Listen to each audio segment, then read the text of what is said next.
As of June 2020, it will have been 1 year since the Financial Action Task Force published Recommendation 16. It will also be the deadline for when countries should have entered the process of making these guidelines into laws. However, each country will have its own iteration of what those laws will look like.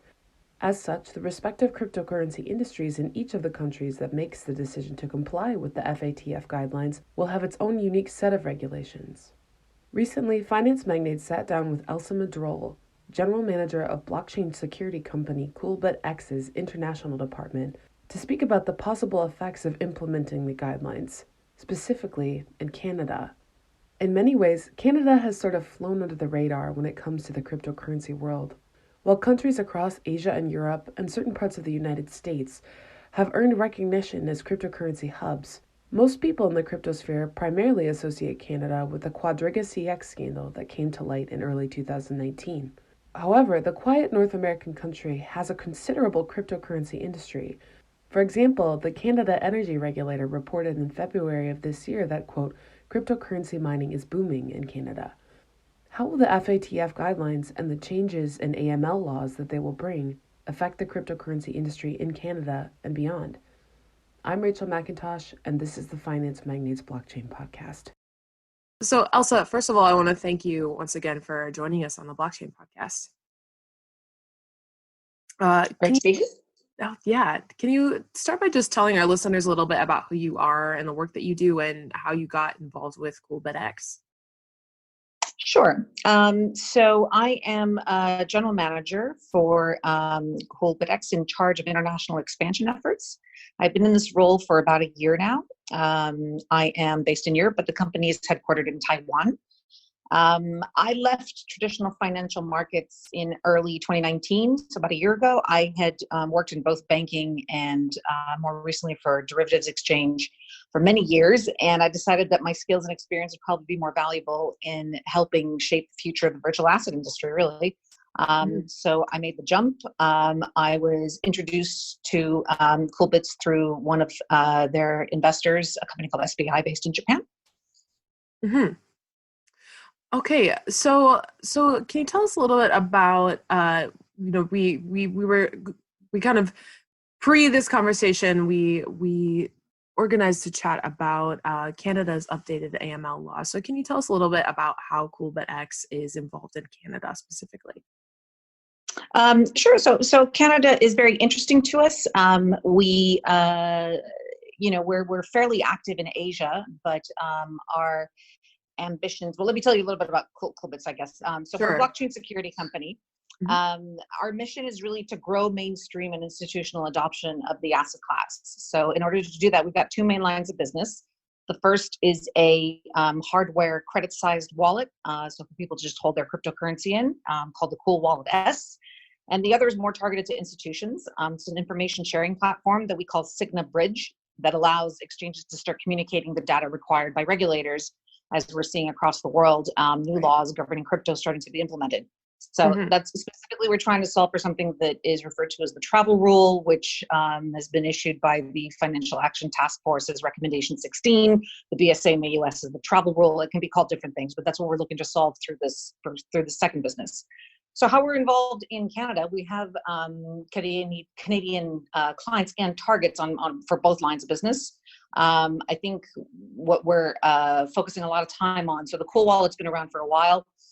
This year is really the Signa Bridge year, where we are going, we were very interested in moving to North America. The US market has its own idiosyncrasies. The Canadian market is, as a first protocol, probably a little more interesting to us because it is probably less onerous from a regulatory standpoint for Canadian firms to comply with Canadian regulation than US firms to comply with US regulation. So it's a good place for us to start. And we actually are speaking to Canadian exchanges about potentially signing them up to Signa Bridge. So we do have an interest in your market and some interaction there. Right. So you mentioned the travel rule, but is that the main thing that CoolBitX is trying to address, these FATF regulations? Or are there any? You also mentioned these idiosyncrasies, in Canada when it comes to regulation. What Yeah. So yeah. with regards to what Canadian regulation as it stands today. So obviously, FINTRAC announced last month an enhanced AML regime, so that all crypto firms now are going to be considered MSBs, money service businesses. Okay. So obviously, that now requires registration as an MSB, and that's not just Canadian firms; that's any firm globally that has Canadian clients will have to register as a foreign MSB and FMSB. So even the offshore ones, we are not able to help Canadian firms with that. Where we do step in is as part of this MSB registration or licensing. It also means that the travel rule. It effectively means that securities law applies, and so under securities law, then the travel rule will start to apply, and that's where we can help Canadian firms. Because Signabridge does offer a solution to the travel rule that could be fairly easily implemented. In recent tests, we can implement in like 5 to 9 weeks. Okay, that's pretty exciting. So yeah, the FATF came out with these guidelines sometime last year. I believe it was about a year ago now. What have you seen, since this guideline came out, and as far as compliance is concerned, are Canadian firms and firms elsewhere in the world on a timeline to be compliant by the time that the FATF has recommended, or what's the schedule with regards to that? Yeah, so the timeline, was FATF is a supranational organization that has country members represented. Therefore, its audience is the regulators. So the timeline was really with regards to the regulators. The regulators had until June of this year to demonstrate to FATF if they wanted to remain part of the club that they are issuing regulation. So that's what FINTRAC has done. The Canadian government has issued regulation ahead of that June deadline. That doesn't mean that exchanges needed to be compliant right away by June 1st. It meant that from FATF's perspective, it wants to see that countries have complied with the timelines that they were suggesting. And these weren't necessarily hard timelines because they will meet again to decide whether the timeline sticks or whether that timeline could be pushed back. I think FATF was very active in actually speaking to industry, speaking to regulators, getting feedback throughout the course of the year to make sure that the technology might be available, that it wasn't too onerous for firms to start to comply. And based on the feedback that they've received, during the next plenary, they will decide whether that timeline sticks or whether they're going to kick the can down the road a little further. I personally don't think that they will kick the can down the road despite COVID-19, unless that's, they're getting feedback that significantly is hindering developments. Right. And from your perspective, do you think that adopting these guidelines that the FATF has set out will help or hinder adoption of cryptocurrency, particularly in Canada, since that's where our conversation is centered at the moment? Sure. I mean, I think what no regulation really addresses, except for a few very small exceptions in Switzerland, for example, is that what we're dealing with here are really institutions or exchanges that should be deemed institutions. You're not covering non-custodial wallets, which is probably where the majority of trading actually happens. It doesn't happen on exchange. It happens between, largely OTC and largely private individuals transacting with each other. So it doesn't capture all of that. So I don't think it's going to hinder the growth specifically, because the part that it does capture was already pretty compliant. I mean, the large exchanges tend to already require, enhanced KYC, AML, et cetera. So I think it's getting negative, or it received negative press at the beginning. But I think it'll be a blip. I don't think it'll be a huge change in the way that people transact or people's appetite for coming on board. Where it can be helpful is, and this has been stated time and time again, and I came from the institutional side, is potentially to make it a more attractive environment for institutions to start considering the asset class. Right. because you custody is a major issue, and regulation does start to cover custody. Once you start answering, addressing the concerns that institutions may have, you stand more of a chance of longer term, broader adoption. And by comparison, if institutional flows started to come into the asset class, those would be much larger than retail flows, particularly. Right. But I love that point that you make, that this, in a way is almost maybe missing the mark. That FATF came up with these guidelines that were like, we're going to make the travel rule applicable. And then the whole crypto industry was like, how could you don't understand anything about cryptocurrency? But, really not much is actually changing. It's not that not much is changing. It's that the entities that are being asked to comply probably were not the ones that FATF should have been worried about. Yeah. So okay. It's still going to be, it's still going to take time and money, and it may sink some businesses. That will maybe one of the consequences, for bringing this back to Canada, for example. I mean, the application. So that's one thing to really understand is FATF issues guidelines, and then each country has quite a bit of wiggle room to decide how they're going to implement those guidelines. And it ranges from the very lax to the very stringent. Stating that everybody who deals in crypto is going to be an MSB is a pretty stringent application of that guideline. Having said that, to be an MSB in Canada is much easier than to be an MSB in a country like the United States. So you have to define what MSB actually means by each jurisdiction. But I also think that FATF will, this is a first step. So without necessarily missing the mark, this may be just warming the industry up to, look, there are further regulatory changes that are going to be imposed, and you've got to start setting your businesses up to be able to handle them. Right. So it's possible that, even though the FATF is starting this with could just be, currency exchanges. This could just stage one. Right, that these OTC platforms and other places where larger cryptocurrency transactions tend to take place could eventually be affected by yet another set of guidelines. But I'm wondering if you can get a little bit further. You mentioned a couple times the difference between being a compliant business in Canada versus being a compliant business in the United States of America, and also that CoolBitX is perhaps sort of starting in Canada as a way to sort of feel things out in the North American market before entering into the United States. Can you go into a little bit more detail about the difference between the Canada and the United States in this regard?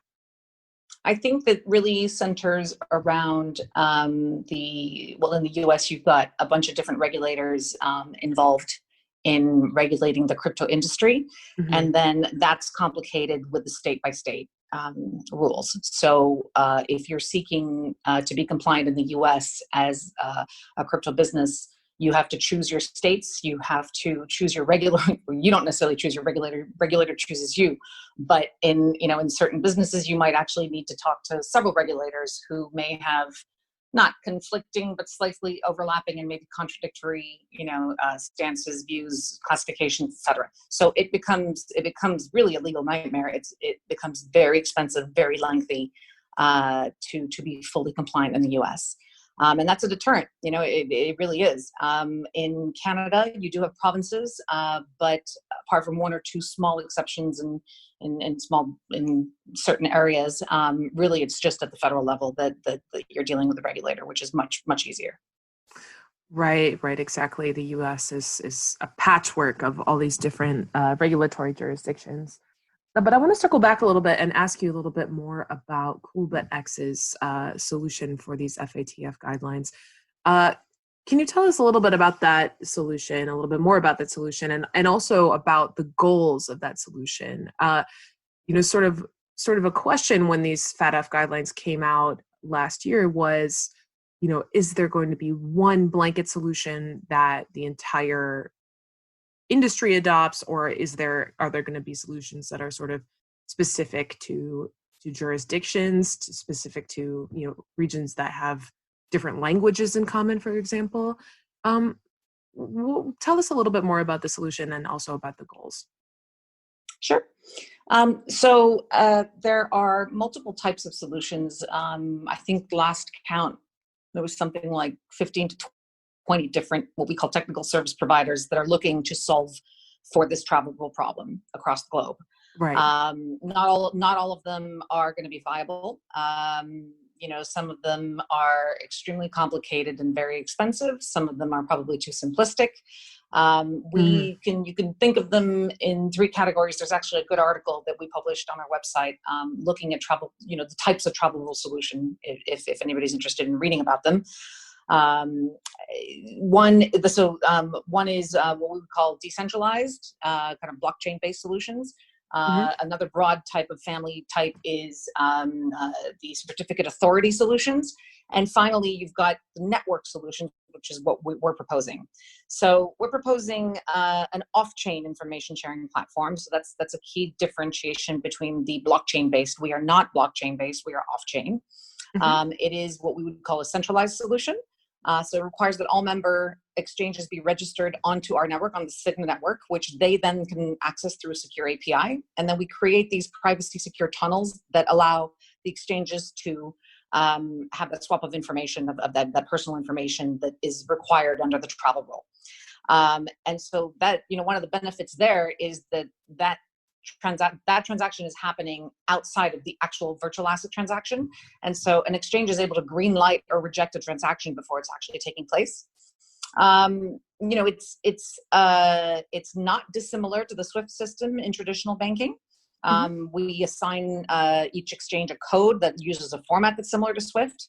And then we encrypt and decrypt the personal information using a combination of public and private keys.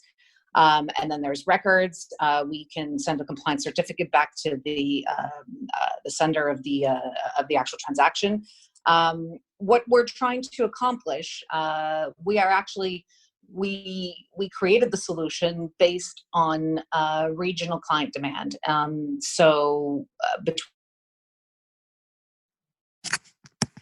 Elsa, can you hear me? Elsa? Yeah, I can hear you fine. Sorry, I lost you for a second there. Can you back up about 10 seconds when you're talking about regional client demand? I'm sorry about that. Sure. So this was based on regional client demand. We recognized that with the exchanges that we were speaking to about actually our wallet solution, there was an interest to interact together in kind of a closed loop, trusted network of exchanges. I want to say interact to be able to exchange this information. So our goal is to broaden that network as to be as large as possible, obviously, and then eventually achieve interoperability. Because we don't believe that there will be one single solution in the market. There may have to be multiple solutions in the market. There are, different jurisdictions have not just different regulations, but different data privacy laws and different rules that are just going to have to be catered to potentially regionally. But the idea for everyone, I think, is to reach interoperability. We have committed to using a common set of data standards that are almost completed. And we've been working in various kind of global working groups to get there. Okay, so let's say, well, first of all, thank you for explaining that. But if I'm an MSB that's in Canada, how would I go about signing up for this? If let's say I'm a cryptocurrency exchange in Canada, how would I go about signing up for this particular solution? So we go through a fairly standard onboarding process. We would ask you to sign an NDA. We are using an MOU, a memorandum of understanding, which is just kind of an indication of interest to explain, expectations on both sides. And then we would be sharing API documents. We do a test, and then provided everything works for both sides, we would you can be live, like as I said, between 5 and 9 weeks. With the caveat that obviously once you are on this platform, you can only use the platform with other members of the platform. So we are really going around the regions explaining that it would be in everybody's best interest if you and all of your closest friends would join at the same time, because then you can trade with each other. Right, exactly. So yeah, I mean, given that that's sort of the timeline and the deadline is ostensibly June of this year, is there a big push right now at the from CoolBitX and also from other service providers to sort of get this going as soon as possible since we're halfway through April? I think if you look at where our competitors are, there's definitely time pressure. I don't think anyone is viewing June as the hard and fast rule by which everybody needs to be compliant. Okay. Just June is the time that the FATF will go back and gauge which regulators have actually issued regulation and which haven't. In the past, we've seen that they're always, it's kind of a 30-30-30 thing where 30% of countries comply right away, and then 30% take another couple of years, and then 30% take more than 5 years to comply within the FATF group. Once a regulation is issued, though, you can give VASP 6 months to comply, a year to comply, 18 months to comply. So that compliance of the actual VASP of the actual exchange is not necessarily the date that the regulations is issued. Okay. So it's a soft target, right? June is when scrutiny starts, but it's not the time where I believe exchanges feel like they have to absolutely be compliant. Right. So there's no big panic, at least not yet. So you mentioned briefly earlier that there's a possibility that this, bringing compliance into these markets could potentially sink some businesses. What kind of businesses do you think will suffer the most from this kind of compliance? And is it something like there simply won't be enough resources and to comply, or is it more of like this isn't what we stand for, we're a cryptocurrency exchange and we want anonymity, so therefore we quit, we don't comply? Yeah, you have examples of not necessarily, you have examples of both, actually. Yeah. I'm thinking of in the Netherlands, you had Deribit, the derivatives exchange, who opted to relocate offshore completely on the back of the Dutch regulator talking about their implementation of the regulation. That will happen, but those types of relocation really entail significant capital and a business model that can be reflected upon and amended as needed. I think the types of businesses that will have to fold either had a business model that that no longer works once it's regulated, or really, as you said, it's a resource issue. So you do still have some exchanges that run their exchange with maybe 0 compliance officers, or a head of operations also happens to wear a compliance officer hat, but not really. Yeah. Once you enter licensed territory, there are significant hires that may need to be made depending on the jurisdiction you're talking about. And that a business just may not have the resources or the ability to make those hires. Right, exactly. Well, Elsa, I want to thank you so much for your time. It's been a real pleasure to speak with you. And before we go, do you have any announcements for CoolBitX that you'd like to share? So when I was telling you, thank you for the opportunity to do that. Absolutely. I was telling you about the regional interest that we've had. We actually completed a production test last week, and it's exciting. Obviously, it's an exciting milestone for us, but I think it's exciting for the industry because quite unusually, this was a cross-border test. So we onboarded 3 exchanges onto our platform, one from Taiwan, one from Japan, and one from South Korea. And we exchanged or transmitted 7 sets of data across the different exchanges. So 1 send, 1 receive, to just kind of prove in a production environment that it can be done, and it can be done cross-border. And then we had the results of that test reviewed by a Big 4 accounting firm who gave us the certification that, yes, this complies with FATF's recommendation 16, aka the travel rule. And it's a strong statement. We actually shared that statement with the Financial Action Task Force, with the FATF, because when they first issued the guidance, the immediate reaction was, this can't be done, and it won't be able to be done cross-border. And we were very excited to kind of announce that it can be done, and we have done it. So thank you for the opportunity for me Yeah, to tell you yeah, about absolutely that. fabulous. That's great You news. know, So, we have a bunch of other exchanges looking to onboard. So, what we're trying to do is ambitious. Building a network is going to have to be. It can't just be with 3 exchanges. Obviously, we need a lot more exchanges on the network, but we have started. okay, Elsa, wonderful. Congratulations for that, and please do keep us updated going forward on all the things that you guys are accomplishing. Thank Yeah, you very much. absolutely. Great to speak to you. It's great to speak to you too.